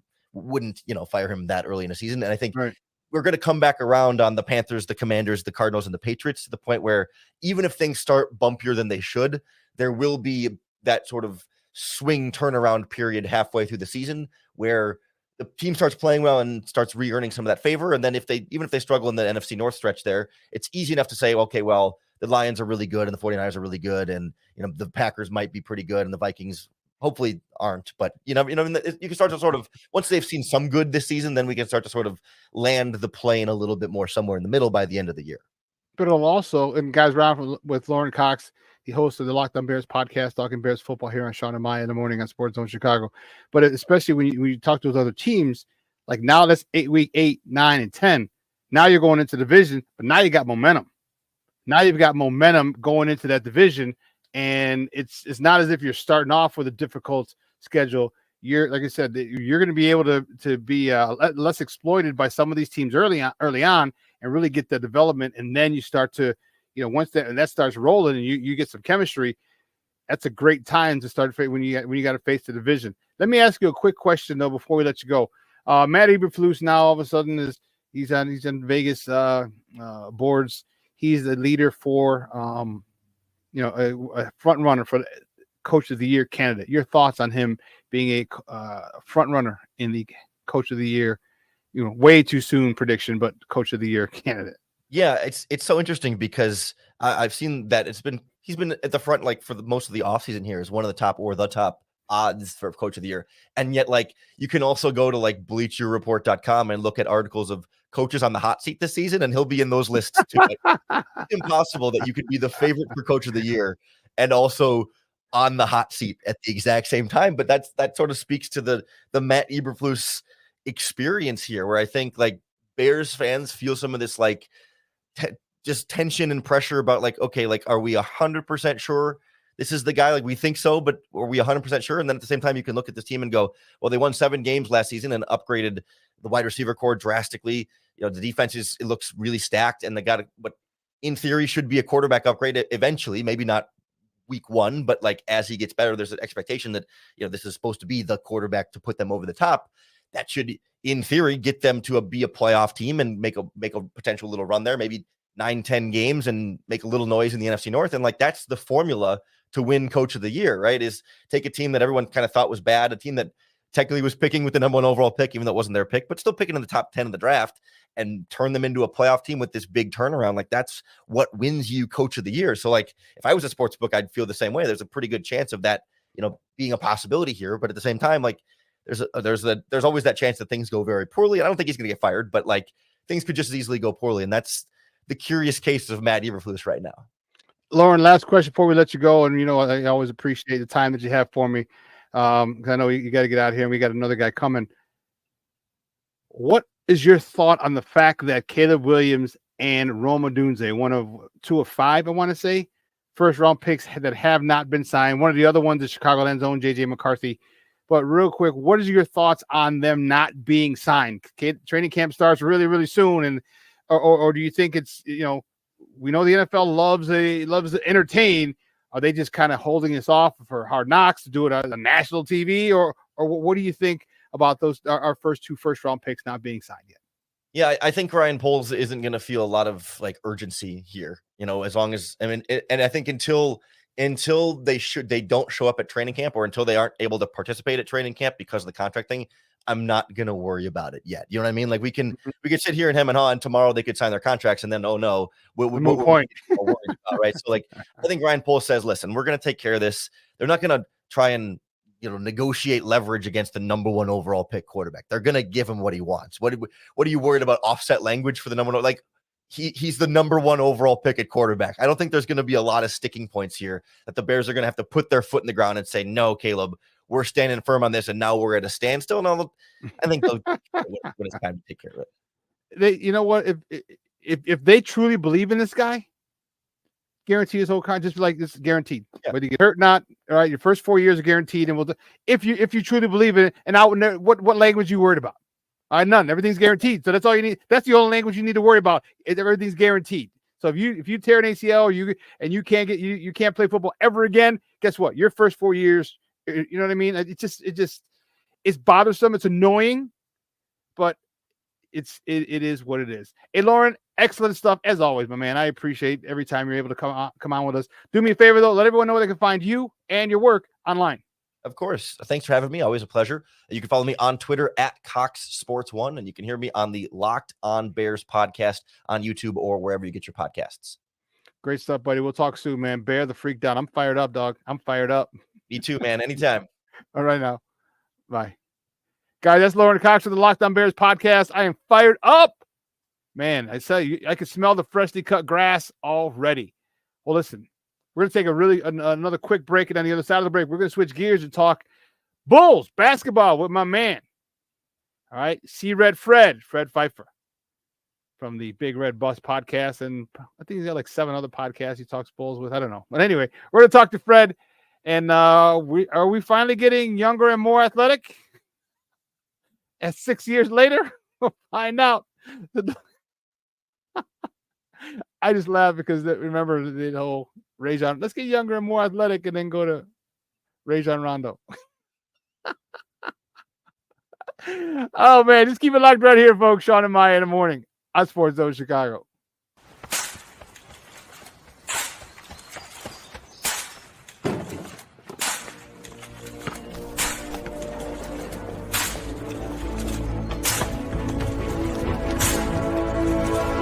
Move it!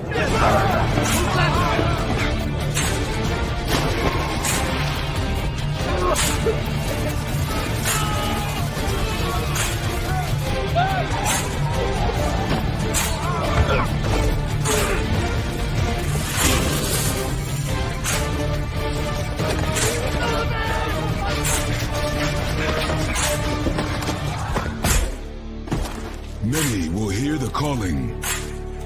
Few will earn the title. United States Marine.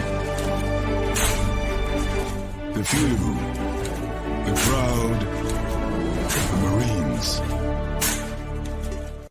Hey, it's your boy, the SuperBack, Shawn Sierra, and be sure to follow Sports Zone Chicago on all social media platforms, on Facebook, Instagram, and our Roku channel. You can find us at Sports Zone Chicago, and on Twitter, we are at Sports Zone Shy. Also, be sure to download our mobile app so you can take Sports Zone Chicago with you on the go.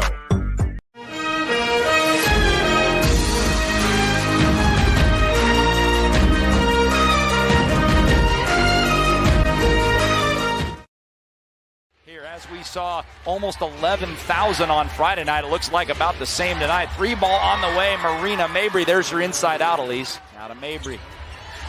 High post Reese.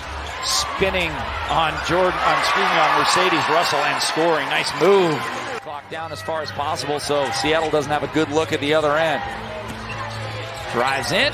Shot altered at least, if not hit. Seattle scored 31 points in the first 20 minutes of this game as Essie McGregor erases that one. Tries to get another one, but gets the foul. And Isabel Harrison roll ever since. Mabry has it. Hook pass inside Harrison. She floats it up and good. And Isabel Harrison. Welcome back to Shawn and Maya in the morning on Sports Zone Chicago. I believe those clips courtesy of Marquee Network. Looking at the sky. And girls got to do it today. They're playing the Atlanta Dream, the ATL Dream.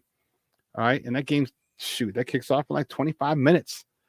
Again, why are you starting so early? I don't know. It's not baseball like a getaway day. What the hell? I digress. Sticking with basketball, my next guest is a good friend of the program. He's been rocking with us for years. And I'm excited to talk about our Chicago Bulls team.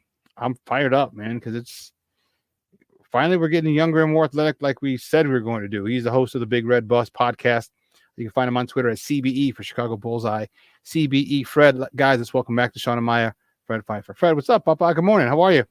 I'm doing okay, Shawn. How are you? Actually, I wish I could agree with you already. I'm just like younger and more athletic with this team. I really have been frustrated with some of the moves from our beloved Bulls. Let's get it, baby. Let's get right to it. Let's talk about the trade.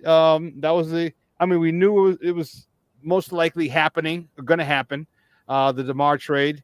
But when it was finally finalized is when it kind of hurt, and I was just saying, because I actually got a sharp, fresh DeMar DeRozan t-shirt.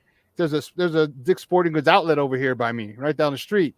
And I picked it up like last year, and I was like, oh man, I can't wear it. I can't wait to wear it. I mean, you're talking fresh white t-shirt, you know what I mean?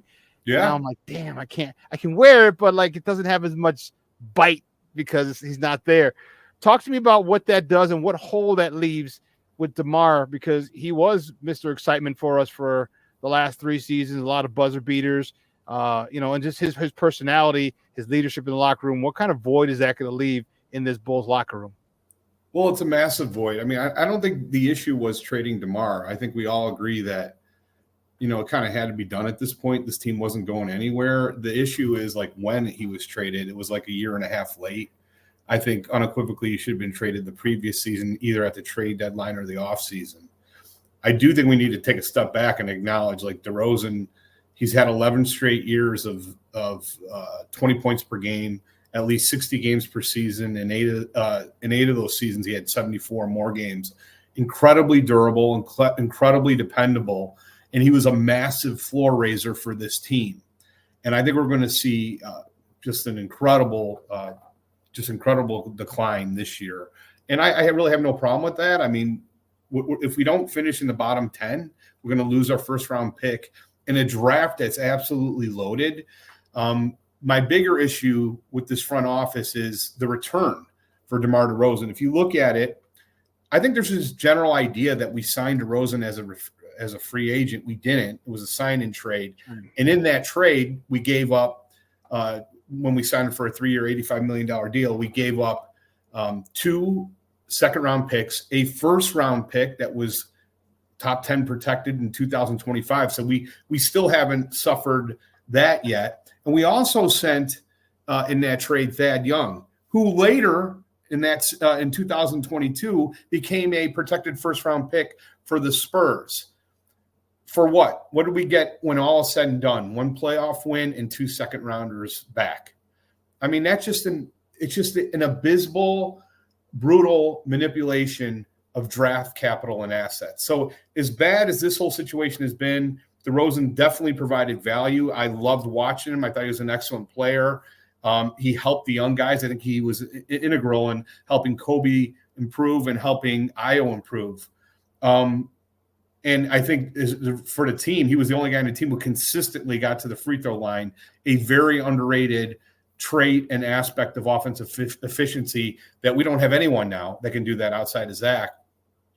But big picture, we're going to be in a much worse spot because we've given up so many assets for him and then waited and to the point where the return was embarrassing. How is it that the Spurs got the best asset in this deal, which is a 2031 swap with the Kings, who could be terrible? And so that means the Spurs will get whatever the Kings are at that point, which could be in the lottery. We don't get that. It's an embarrassing return on an investment. And I don't know. That's just the tip of the iceberg. I think the Caruso one was even worse. Yeah, we didn't get to that yet. But we are younger. Talk to me about who they got in return. They got Giddy, got Chris. Duarte. They got Duarte. There you go, Duarte. In the DeRozan trade. Well, let's start out with the Caruso trade. Okay. And again, I cannot believe the incompetence of this front office in this deal. We just watched the Celtics win an NBA title with several elite perimeter defenders and that they added over the last few years in Holiday and White. Alex Caruso is absolutely on that Holiday White level. Oh, and by the way, he just shot 40% from three last year on 4.7 attempts, by far his career high. He's 30. He's not 34 like Holiday. He's not 36. He fits on every single team in the NBA that's contending for a title because of his contract. I don't care who it is, Philly, Milwaukee, the Knicks, the Wolves, the Mavs, the Nuggets, the Lakers, Orlando. Pick a team. And the law of supply and demand tells you that you should have at least garnered a pick from a team that has too many to use. What did we get from? We got a player in Josh Giddey who has more red flags than the Chinese embassy. I have a close friend who's on who's very close with Chip Engold on the West Coast. He's a scout. And Chip Engold is one of the best shooting coaches. Him and friend Vincent are 1-2 in terms of NBA shooting coaches. He's been at Oklahoma City for the last 2 years.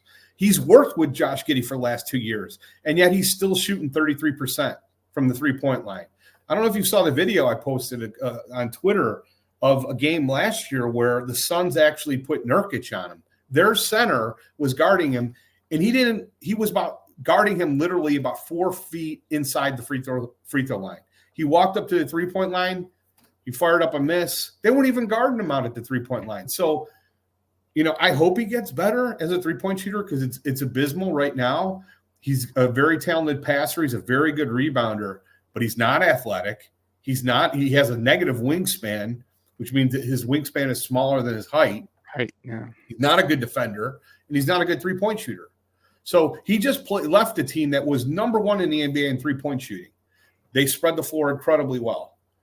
This team isn't anywhere near as good as that team when it comes to shooters. I think this I think he's going to put up numbers because he's good in that level, but I don't think it's going to be conducive to winning. I don't think he'll ever be conducive to winning. He has to be on ball. They have to have him on ball. Why does he deserve to be on ball? Like, what talent does he? He can't finish. He doesn't get to the line. Can't shoot.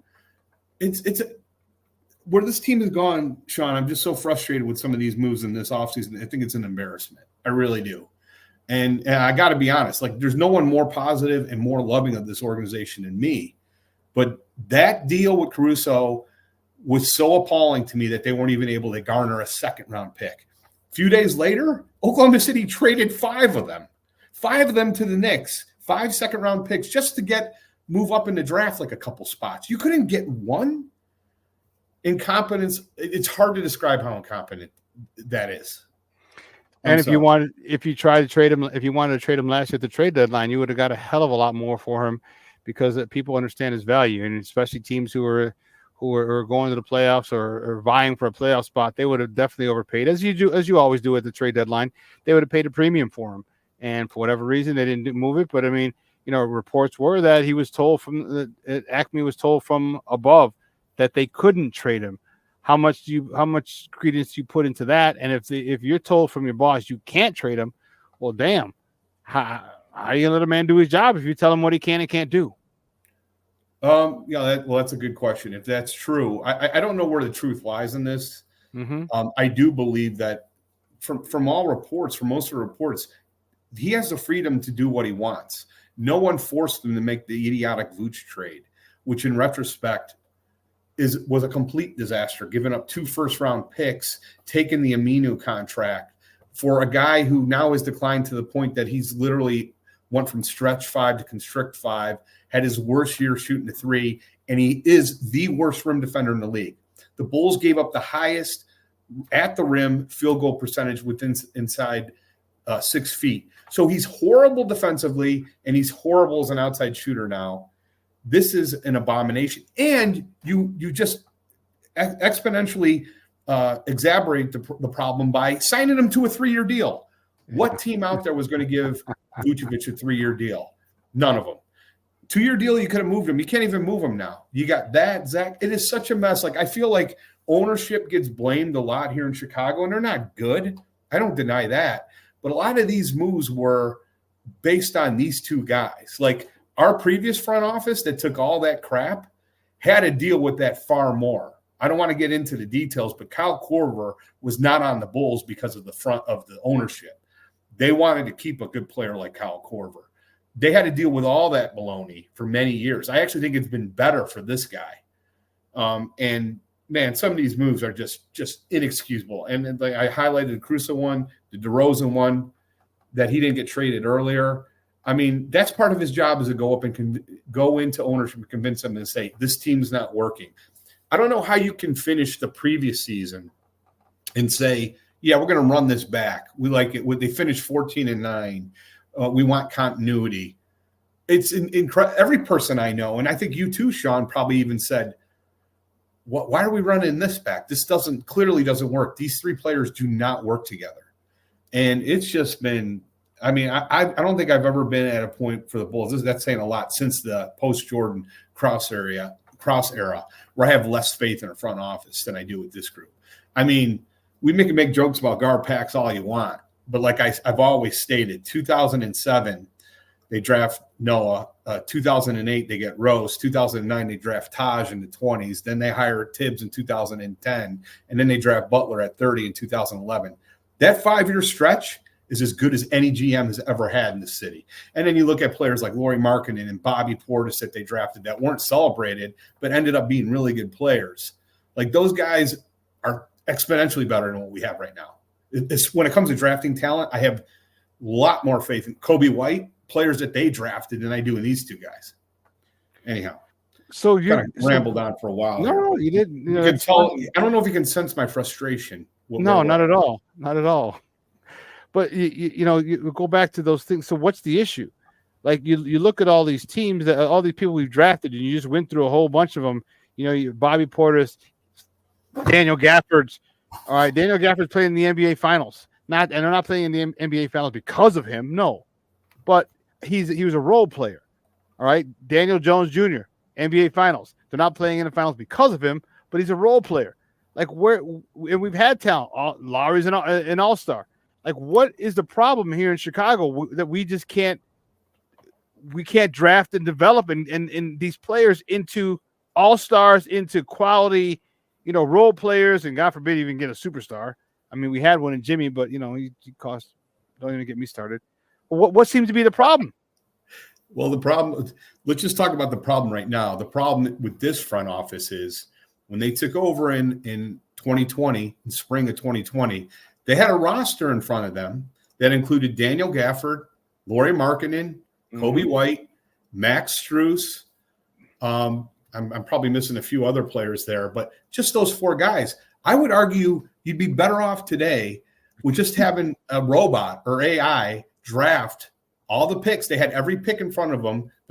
They weren't missing any picks for Kingdom Come. You could have been better off just taking AI. What's the best ranked prospect? Combined with Gafford and Lauri Markkanen and Max Strus and Kobe White and Wendell Carter Jr. or whoever you wanted to keep at that point, you'd be better off today with that group than where we went. We traded Lauri Markkanen for essentially now nothing. We have a protected Portland pick that's going to end up being a 2nd-round pick probably in 2008. Lauri Markkanen, who is an all-star, who's now going to either be traded for like 4 first-rounders or still remain a fixture in Utah. Max Strus, who clearly was a great player that they just cut when he was rehabbing his ACL. They saw him every day. They saw him getting better. He's not for us. Let's get rid of him. And then Gafford. I'd rather have Gafford any day than Vucevic. Kobe White is. Think about it right now, today. Who are our best two players? Let's not debate anything else. Like going into this season, who do you feel best about? Who's the two best players in this team? I would say that's Kobe White and Zach LaVine. Even though Zach LaVine has all these other issues with him, those are, to me, our two best players. Those are the only two players that are left over from the previous front office. So the problem, I don't care about the previous problem. Like, to me, there really was the problem with the previous front office was they hired Jim Boylan, who was one of the worst coaches in the history of the league. That was their big problem. They drafted extremely well. That was a fireable offense, and it was time to move on. This front office, to me, one of the only good things they've done is hire like Billy Donovan. They managed to get Caruso. That was a gift from the Lakers. The Lakers, all they had to do was pay him. We would never even have Caruso. They've managed to screw up every single asset that we had. They had this glorious group of assets, and what do we have left for Gafford? We have nothing for Gafford. For Lauri Markkanen, protected second rounder. Max Strus walked. Kobe White. I mean, man, oh man, it's bad. It's bad. So I'm hoping we can fix it. I'm excited about Ayo. That's a great pick in the second round. Ayo's a good player. Kobe White's a good player. I'm hoping things change and Josh Giddey develops an outside jumper. And then, he's a good passer. It could be exciting, but to me, you have to be bad next year. I don't even think this is debatable. The worst case scenario is that we finish in the play-in again, get the 11th pick and hand that to San Antonio in a draft that's loaded. I've talked to some experts in this draft, and they say that the first 7 players likely to be picked in this draft would have gone number 1 in 2024. Wow. That's how good this draft is. Did you see the video of Cooper Flagg yesterday against the All-Stars? Yep. Oh, yeah. Dude, we get Cooper Flagg. Everything else is let's just forget about it. So I'm kind of bewildered, like what kind of balance we're trying to, walk here in this trade. Like, to me, we should be just getting assets, first-round picks for a lot of these players. Instead, we got to get a guy like Giddey that we got to pay next year, who's probably good enough to maybe even push us to another play-in loss. It's a bad scenario, and I think we're really walking a fine line here of potentially having that horrible result being realized. Okay, so gloom and doom as it sounds, or as it appears. Talk to us about Matas Buzelis. Matas Buzelis, they're the number 1 pick overall. I mean, they're number 1 pick this year. What excitement does he move the needle for you at all? Are you excited about him? Talk to me about this kid. He's a local kid. He transferred Hinsdale Central, I want to say, but then transferred to a prep school and was it Maine or somewhere. But he looks. Give me your thoughts on him. I'll hold mine. I mean, he played in the G League, which is good. I mean, last year as a 19-year-old, so that's good that he played as a young player in a league with, I think, some excellent competition. Definitely better, I'd say, than most collegiate programs. But to me, it's like this kid is so far away from being a contributor to a winning team right now. Like right now, if you just look at the stats from last year, he shot 67% from the free throw line and 27% from 3. Those are 2 massive. Wow. That's not good. Flags, yeah. The red flags, exactly. Those are red banners. as a big who's like 6'9", 6'10", I agree. Like, he's got a lot to like. He's athletic. I love his shot blocking ability. He seems to be good there. But he's not. I mean, he's 19. He'll be 20 before the season starts. I have no idea where he's going to end up. I hope he ends up being good. He's got to fix his shot, though. Like, his shot looks good, but you can't argue with the numbers. 27.3% from 3 sucks. 67% from the line is not good. He was a minus 10.3 overall, again, plus minus last year in the G League. Now, the team sucks, so a lot of that has to do with the players around him. Okay. I'm fine with the pick. It's a fine flyer, but, like, if anybody's realistic and anybody who thinks, like, oh, he's going to come in next year and be great, I don't know how you could possibly say that if you watched him in the G League. He seems like a good player. Like, he's got talent, and he's good. He could be good, but it's not going to be next year. It's not going to be the following year. It'll probably be, hopefully, by the time he's 23, 24, 25, that he develops into something that's really good and special, hopefully. But so I'm not excited about him like next year at all. Okay, but is this going to be a situation? Is this going to be a marketing? Because remember, we got rid of marketing just before. I mean, he started to show signs. Remember, he was in the weight room. He got bigger. He kept improving his game. He just got hurt. But is this good? And he's only 20. And this is the problem that I have with drafting people, with allowing one and dones or now, you know what I mean? Allowing kids such a young age, because you don't know what they're going to be. You don't know. They could have a shift, all right, a mind shift at 20, at 21, a year or two in, and but you've been a bust for the first 2 years. How long do we have to wait for this guy? Because even at 20, you got to wait 5 years minimum before he hits his prime. You're not even in your prime at 21, 22, 23, 24. You got to wait 5 years. Do we have 5 years to wait on a kid? I hope so. I think we should, based on where the team's at right now. Okay. First of all, I don't think Markkanen's a good comparison because Markkanen, number one, played very well at Arizona in his 1 year that he was there. So he was shooting the ball at a very high level, and he came in much stronger, much heavier, and bigger. He's bigger, and he was first team all rookie. There were signs for Markkanen immediately. His first year was arguably his best year. I think it was 18-10. He was really good. And then I think it was his second year, Boylan's first year as coach, in February, he was averaging like a 25-12 for 1 month, like for consistent play. Zach, I don't know if you recall that. They made that trade with DC, and he played really well in that month. Then he had the heart issue, and they shut him down. And then he's playing with Boylan. They make the stupid trade for Vooch. He's not a good fit next to Vooch. You need a really, I think, stronger defensive center. They draft Patrick Williams, who was kind of like a 4. He just got caught in that whole mess with the whole new group here that came in the front office who didn't draft him and didn't believe in him, obviously. Mm-hmm. And, so he went out to Cleveland, played well for Cleveland, and gets traded in the trade that got Donovan Mitchell over to Cleveland. So there were signs immediately. Like, there's no comparison to me. Like, also, I'll throw another guy out, Patrick Williams. Like, Patrick Williams has shown nothing compared to what Lauri Markkanen showed. Like, Lauri Markkanen averaged 18-10 for months. If Patrick Williams puts up an 18-10, like he'll put it up maybe once a month or twice a month, people are going to have a parade. It's insane trying to compare those two players. He's not even on the same stratosphere as Markkanen. So I feel this way too. Like, we can't judge this new kid coming in. Bizal is coming in and say, like, is he going to be as good as Lauri Markkanen? I'm going to say unequivocally no. I don't think he's going to be first team all rookie. I'd be shocked if he is. I think he's going to take a lot more refining and improvement than Lauri did. So yeah, I mean, like, to me, the best case scenario is the Bulls suck this year. They get Cooper Flag, and now we're, rocking and rolling. That's our best case scenario. The worst case scenario is we finish 10th worst record. That means if we finish 10th, we'll have a 19% chance of falling out of the top 10. We'll end up 11th, and we hand that pick to San Antonio next year. That is the worst case scenario. And I think the team as currently structured is in danger of being that.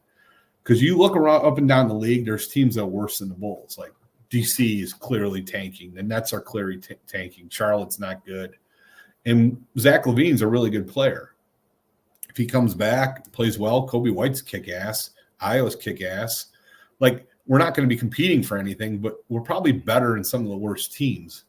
So that's the nightmare nuclear scenario. Finish with the 10th worst record, draft 11th, around the play-in, and hand that end out and hand that first-round pick in a loaded draft to San Antonio. Last question before we let you go, Fred, and I appreciate your time as always, buddy. The Lonzo Ball situation, does the Josh Giddey signing affect that at all? Do you expect him to play? Do you expect to? What's your assessment with the Lonzo Ball situation this year? That's a great question.